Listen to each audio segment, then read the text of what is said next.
आते ही वो मेरे पहले चाकू मार देता है, मेरे कोई पीछे से आता है और मेरे तेज की धक्का मारता है। और वो औरत हंस रही थी बुर्का पहन के। तो ये स्टोरी है दोस्तों, जब मैं अपने जॉब से लौट रहा था तो कैसे मेरे ऊपर कुछ लोगों ने अटैक कर दिया।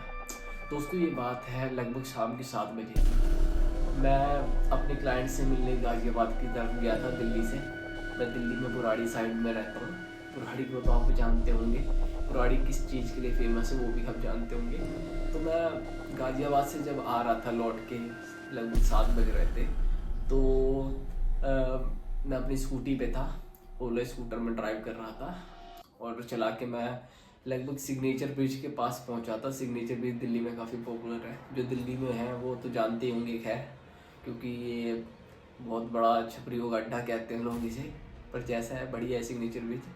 तो मैं उससे लगभग 100 मीटर पहले, सिग्नेचर ब्रिज से 100 मीटर पहले रुक गया था, क्योंकि यार मेरे को थोड़ा टॉयलेट करना था। तो मैं उस चक्कर में रुक गया और मुझे ये पता नहीं था उधर का एरिया कैसा है कैसा नहीं है।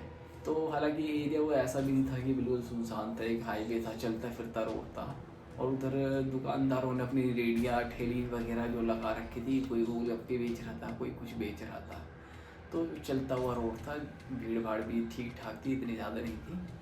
तो मैं बैरिकेड, रोड पे जो बैरिकेड लगा रहता है ना, वहीं पे टॉयलेट करने के लिए भी आगे, मतलब जंगल की तरफ फेस करके, क्योंकि बैरिकेड के उस साइड था जंगल और जो जंगल था तो मैं उसी साइड फेस करके टॉयलेट कर रहा था। तो जैसे मैं अपना मतलब कंप्लीट कर रहा था कार्यक्रम, उसी से मतलब 1 सेकंड 2 सेकंड पहले ही कोई पीछे से आता है और मुझे तेज की धक्का मारता है। धक्का लगते ही मैं अचानक से ना, जो बैरिकेड होता है वो मेरे घुटनों के पास फंसता है बैरिकेड, ऐसे आगे की तरफ मैं गिरता हूँ और काफ़ी जोर की आगे है ना, मतलब जंगल में ऐसे खाई सी स्लोप बनी हुई थी नीचे की तरफ, तो मैं उसमें थोड़ा सा लुढ़क के नीचे गिरता हूँ। जब मैं उसमें नीचे गिरता हूँ तो मेरा होश बिल्कुल ही काम करना बंद कर देता है। कैसे बताऊँ कि मतलब दिमाग ही बिल्कुल काम नहीं करता। मैं सोचता हूँ किसने धक्का मारा, क्यों मारा, कैसे मारा, खैर वो तो बता ही दिया मैंने आपको, पर क्यों मारा ये काफ़ी ज़्यादा टेंशन। मैंने कहा मैंने तो ऐसा कुछ करा ही नहीं। शुरुआत में तो मेरे दिमाग में ऐसा आया ना कि शायद किसी ने धक्का मारा होगा, इसलिए क्योंकि मैं उधर टॉयलेट कर रहा हूँ पब्लिक प्लेस में, तो उससे किसी को है ना गुस्सा आया होगा, तो उसने इसी गुस्से की वजह से मुझे धक्का मार दिया। फिर मैं तुरंत उठता हूँ, ये सब 5 से 10 सेकंड के अंदर ही होता है, ज़्यादा टाइम नहीं लगा इसमें। मैं उठता हूँ, मैं जैसे ही पीछे घूमता हूँ, पीछे से एक हुड्डी पहना हुआ व्यक्ति होता है, कोई भी, मैं उसे जानता नहीं था, कोई जान पहचान का बंदा नहीं था वो। आते ही वो मेरे पहले चाकू मार देता है मेरे राइट चेस्ट में। इसकी फ़ोटो और इमेज मैं आपको दिखाऊंगा ज़रूर। तो वो चाकू मार देता है। फिर मेरे को है ना, वो लगभग 3 बंदे होते हैं, एक जंगल से पीछे निकल के आता है और 2 बंदे बैरिकेड के उस पार होते हैं। जो 2 उस पार होते हैं वो मुझे अंदर जंगल की तरफ धक्का दे रहे थे और पीछे से आके एक ने मेरा गला पकड़ लिया था।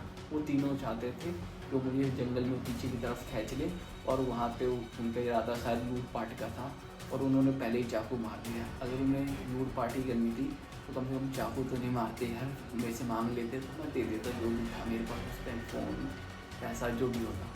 लेकिन उन्होंने आते ही मुझे चाकू मार दिया और मेरे को अंदर जंगल की तरफ ले रहे थे।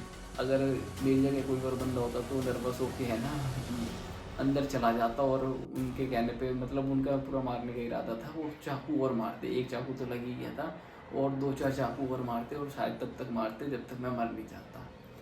तो जैसे तैसे मैं हिम्मत करके, जो पीछे में जिसने मेरा गला पकड़ा था, मैंने उसे कोनी मारी और कोनी मारने के बाद मैंने आगे जो बैरिकेड के उस तरफ बंदे थे उन्हें धक्का वक्का दे के जैसे तैसे मैं उन्हें वापस निकल आया उस बैरिकेड को पार करके फटाफट। और मेरे खून निकल रहा था। इस हद जो कार्रवाई हुई ना, उस समय मेरा खून काफ़ी ज़्यादा निकल रहा था और लड़ाई जो फाइट हुई उन तीनों से, उस टाइम भी मेरा काफ़ी ज़्यादा खून निकल रहा था।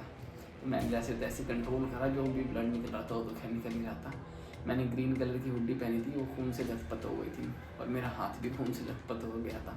मैं जैसे ही बैरिकेड को उस पार निकला, हालांकि वहाँ पे शायद लोग थे, उन्होंने शायद देखा भी होगा, पर कोई हेल्प करने नहीं आया। लेकिन जब जैसे ही मैं बैरिकेड के उस पार निकलता हूँ, एक व्यक्ति था, उसने ये सब होते हुए देख लिया, तो उसने ईंट उठाई और ईंट उठा के उन तीनों बंदों के ऊपर दिखाया। वो तीनों शायद नशे में थे, तो वो तीनों भाग जाते हैं वहाँ से जंगल के अंदर। मैं, ये तो भगवान का लाख लाख शुक्र है कि जंगल के अंदर वो भाग जाते हैं और मैं भी जंगल के अंदर खींचना चाहते थे, मैं गया नहीं, तो मैं बच जाता हूँ जैसे तैसे। तो पत्थर उस बंदे ने दिखाया, बंदा बढ़िया इंसान था, तो उसके पास में 1-2 मिनट बैठता हूँ। मेरी स्कूटी वहीं पर खड़ी थी, वो कहता है थोड़ी देर में हम चलते हैं, स्कूटी लेके आते हैं भाई आपकी। मैं आगे भाग के है ना जब तक चला जाता हूँ। जिसने पत्थर उठाया था उस बंदे ने उसे दिखाने के लिए, जिन्होंने मेरे ऊपर अटैक करा था, वो उस पत्थर उठाए बंदे से जो मेरी हेल्प कर रहा था, मैं उससे भी डर जाता हूँ। मेरे को लगा कहीं ये भी उसी के टीम का ना हो, और उसने मेरी हेल्प करी। और हम दोनों है ना थोड़ा आगे गोलगप्पे वाले पे, जहाँ पे लोग गोलगप्पे खा रहे थे, वहाँ पे जाते हैं। वहाँ पे एक मुसलमान औरत और उसका हस्बैंड होगा, वो गोलगप्पे खा रहे थे। और उन्होंने मेरी ये हालत देख के ना, मेरी ये हालत देख के जहाँ पे चाकू लगा था, उन्हें हेल्प करनी चाहिए, और वो औरत हंस रही थी बुर्का पहन के। ये चीज़ मेरे को काफ़ी बुरी लगी, पर कोई नहीं, कंडीशन ख़राब थी तो मैं ज़्यादा कुछ कह नहीं पाया। ऐसा नहीं था कि मैं डर गया था, पर हाँ थोड़ा सा तो डर लगा था ही कि ज़्यादा अंदर चाकू ना गया हो। तो वो जो हंसती है तो मेरे को बुरा तो लगता है, पर कोई नहीं, हम दोनों आगे से एक और बंदा उधर खड़ा होता है गोलगप्पे वाले के पास। हाँ, वो बंदा जो गोलगप्पे वाले के पास पहले ही खड़ा होता है, और जिसने पत्थर उठाया था मेरी हेल्प करने के लिए, वो दोनों बंदे मिलके और मैं साथ में जाते हैं, स्कूटी लेके आते हैं। पासवर्ड उसमें मैं डालता हूँ, बुलाती हूँ, पासवर्ड से चलती है स्कूटी, उसमें पासवर्ड डालते हैं। मैंने उससे पहले हालांकि गोलगप्पे के वाले के पास जब हम खड़े थे, तो वहाँ पे मैंने ट्राई भी करा था कि पुलिस को फ़ोन करूँ, एम्बुलेंस को, तो कोई मतलब कॉल लग नहीं रहा था पुलिस का, एमरजेंसी कॉन्टेक्ट डायल नहीं हो पा रहा था मेरे फ़ोन से। मैंने अपने दोस्तों को बता दिया था ऐसी ऐसी बात है, तुम निकलो अपने घर से। मैं जब तक है ना खुद ही स्कूटी ड्राइव करके एक हाथ से अपनी छाती पे बुलेट रोक के और दूसरे हाथ से स्कूटी चला के मैं उस सिग्नेचर ब्रिज से गुवाहाटी की तक गया। फिर वहाँ से हम गए हॉस्पिटल हम गए थे जगजीवन राम में हमें फर्स्ट एड मिला। फिर उसके बाद हम एम्बुलेंस वगैरह, और जगजीवन राम में ऐसा कोई बढ़िया काम इलाज करा नहीं, उन्होंने बस ऐसे ही देख दाख के छोड़ दिया। तो मैं समझ गया यहाँ पे बढ़िया तो इलाज होने नहीं वाला। फर्स्ट एड के लिए हम गए थे वहाँ से। फिर मेरी फैमिली पे तो कोई था नहीं, मेरी सिस्टर थी तो वो आई, और वहाँ से फिर एम्बुलेंस बुक करके हम गए सरोज हॉस्पिटल पे। फिर पुलिस वाले आए, पुलिस वालों ने अपनी कार्रवाई करी, जो भी लिखना था। वो कह रहे थे पुलिस वाले भी कि यहाँ पे ऐसा काम होते रहता है सिग्नेचर ब्रिज के पास, हम खुद अकेले नहीं जाते, पुलिस वाले खुद डरते हैं यार वहाँ जाने से। खैर उन्होंने जो जो मेरे साथ हुआ उसका बयान लिखा। फिर वहाँ पे हॉस्पिटल में सरोज में मेरे पास टाँके लगे, मेरे छाती पे हैं, और बाकी 2-3 दिन उन्होंने एडमिट करके रखा, और फिर उसके बाद डिस्चार्ज कर दिया। अभी तक जब तक मैं ये वीडियो बना रहा हूँ मेरे टाँके खुले नहीं हैं, ये 1 आध दिन में खुलवाएंगे हम। और ये घटना जो है वो है लगभग 8 या 9 तारीख की, और आज तारीख है 21 और 22 फरवरी की बात है ये। तो भाई भगवान की दुआ से हम बच जाते हैं। और जो चाकू लगा था वो 1 से 1.5 इंच है, लगभग 1.5 इंच इतना लगभग वो चौड़ा था। फोटो में आप देख सकते हैं लगभग 1.5 से 2 इंच वो गहरा था। इलाज होता अपना, अभी फ़िलहाल ठीक है, सब कुछ बेटर है।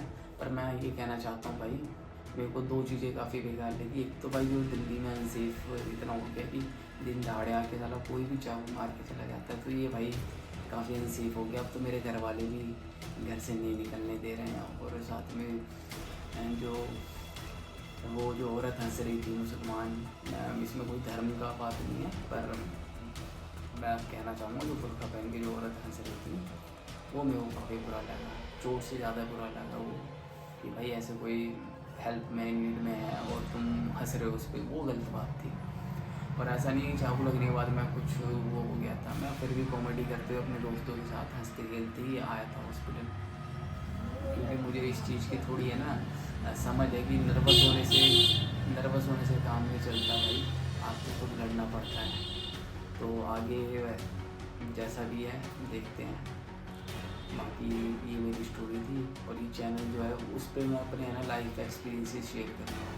उस चैनल को सब्सक्राइब कर लेना दोस्तों, धन्यवाद। अगर आपको एक वीडियो पसंद आई हो तो लाइक ज़रूर कर देना, और इसे शेयर करना, लाइक करो, सब्सक्राइब करो, ये करो ना करो, शेयर ज़रूर कर देना, ताकि बाकी लोगों को भी इस इंसिडेंट के बारे में पता लगे और वो है ना आगे से सीख रहे। और कम से कम इस ये फ़नी इंसिडेंट था, फ़नी तो नहीं था, लेकिन जो जिस वजह से ये चाकू लगा वो तो फ़नी था, तो बाकी और किसी के साथ ऐसा ना हो। थैंक दोस्तों, थैंक यू।